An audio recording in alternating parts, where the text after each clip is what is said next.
Hello friends, I am Aprati. Welcome back to our channel plants space. आज हम share करेंगे hibiscus पैराम्यूटेबलिस plant के बारे में जानकारी। इसी में ही एक वैरायटी होती है हिबिस्कस म्यूटेबलिस, जिसको आप सभी स्थल कमल के नाम से जानते हैं। स्थल कमल के जो फ्लावर्स होते हैं वो गुच्छे में आते हैं और वो कलर बदलते हैं, यानी रंग बदलते हैं। स्टार्टिंग में वो फ्लावर वाइट कलर का होगा, जैसे जैसे धूप बढ़ती जाएगी, दोपहर होती जाएगी, वो पिंक कलर में आ जाएगा वही फ्लावर, और फिर शाम होते होते वो इस तरह का मेजेंटा कलर में फ्लावर्स बन जाते हैं।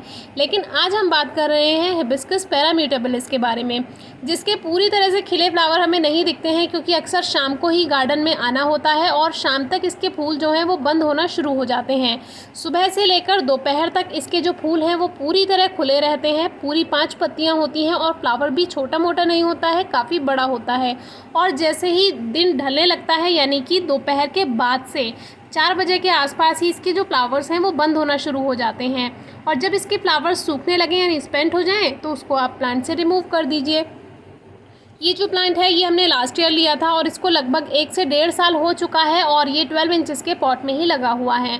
तो इसके जो पूरे फ्लावर्स देखने हैं आपको, तो वो आपको दोपहर तक देखने होंगे, जो कि आगे आपसे ज़रूर शेयर करेंगे। तो अभी प्लांट की कंडीशन कुछ इस तरह से है, जो कि 1.5 साल का ये पौधा हमारे पास हो चुका है।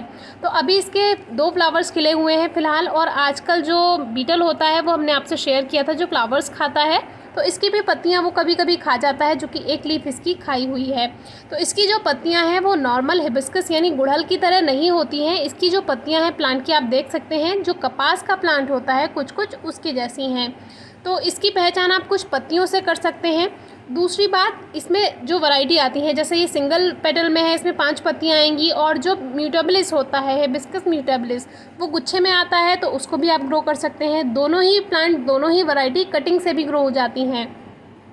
ये वीडियोस देखना आपको इसीलिए भी ज़रूरी है जिससे आपको प्लांट की पहचान रहे। मान लीजिए नर्सरी में आपको ये प्लांट कहीं दिखाई देता है, उस पर कलियाँ नहीं आई हुई हैं, केवल पत्तियाँ ही हैं, तो उसकी पहचान आप कुछ इस तरह से कर सकते हैं कि इस तरह का ये प्लांट होता है। इसीलिए वीडियोस देखना ज़रूरी होता है। इस पौधे की केयर के लिए आपको, अगर गार्डन में अच्छी धूप आती है तो ज़रूर ग्रो करें। पॉट में भी ग्रो हो जाता है, ज़मीन में भी ग्रो हो जाता है। अब जैसे इसको 1.5 साल हो चुका है, तो ये 12 इंचेस के पॉट में लगा हुआ है, 12 इंच के गमले में। तो अब हमें इसको बड़े पॉट में शिफ्ट कर देना चाहिए, लेकिन फ़िलहाल कोई बड़ा पॉट नहीं है। लेकिन फिर भी आप देख सकते हैं कि प्लांट हमें काफ़ी ज़्यादा कलियाँ बना कर देता है। एक साथ गुच्छे में बहुत सारी कलियाँ बनती हैं और धीरे धीरे फिर ये खिलती जाती हैं। किसी दिन 2 फ्लावर्स खिल जाते हैं, किसी दिन 3 और किसी दिन 4। तो इस तरह से ये हमारा प्लांट ब्लूमिंग करता है। अगर हम इसको बड़े ग्रो बैग में, जो कि हमने 10 ग्रो बैग जो लिए थे 12 बाई 12 के, तो उसमें हमने दूसरे बड़े प्लांट शिफ्ट कर दिए थे, तो कोई खाली नहीं है। तो आगे जाकर इसको दूसरे बड़े ग्रो बैग में शिफ्ट करेंगे, तभी और अच्छी ग्रोथ करेगा और इसकी हाइट भी काफ़ी हो जाएगी। और कुछ हमने इसको प्रून भी कर दिया था, इसीलिए ये थोड़ा अभी छोटा है, और आगे हम इसको प्रून नहीं करेंगे, हल्का हल्का ही प्रूनिंग करेंगे। तो इसकी जो ब्रांचेस हैं वो बड़ी होती जाएंगी, और जितनी ज़्यादा ब्रांचेस होंगी उतनी ही ज़्यादा फ्लावरिंग होती है, जैसे कि आपसे शेयर ही करते हैं। फर्टिलाइज़र की रिक्वायरमेंट प्लांट को थोड़ी सी ज़्यादा रहती है, जैसे हिबिस्कस प्लांट में रहती है, क्योंकि जब इतने गुच्छे में फूल आएंगे तो फिर इसको फर्टिलाइज़र भी चाहिए होगा। तो देसी खाद आप यूज़ कीजिए, चाहे गोबर की खाद हो, वर्मी कंपोस्ट हो, और सीज़न में आप सरसों की खली को भी अगर थोड़ा सा मिट्टी में मिक्स कर देते हैं, उससे भी फ़र्क पड़ जाता है। या बोन मील का फर्टिलाइज़र आपके पास है, वो भी आप ऐड कर सकते हैं। या जो गोबर की खाद का या वर्मी कंपोस्ट का जो लिक्विड टी आप बनाते हैं घर पर, जो लिक्विड फर्टिलाइज़र बनाते हैं, वो भी मिक्स कर सकते हैं।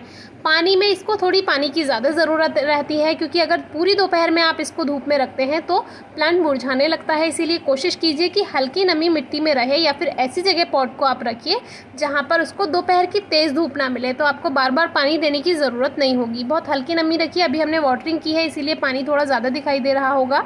और मिट्टी की गुड़ाई करते रहेंगे तो नमी लगातार ख़त्म होती रहेगी, तो उससे भी प्लांट अच्छी ग्रोथ कर पाते हैं। और धूप कम से कम 3 घंटे की ज़रूर मिलनी चाहिए, ज़्यादा से ज़्यादा पूरे दिन की धूप में रख सकते हैं। और देखभाल बिल्कुल गुड़हल के पौधे की जैसी ही होती है। इस प्लांट में थोड़ा मिलीबग का अटैक ज़्यादा होता है, इसीलिए स्टार्टिंग में कंट्रोल करना ज़रूरी है। नॉर्मल वाटर से आप वॉश कर दीजिए, वो तुरंत से हट जाते हैं। स्टार्टिंग में ही कंट्रोल कर लीजिए। और अगर फिर भी आपकी कोई क्वेरी है, क्वेश्चन है, कमेंट बॉक्स में पूछिए, हम जल्दी से जल्दी आंसर करने की पूरी कोशिश करेंगे। Thank you.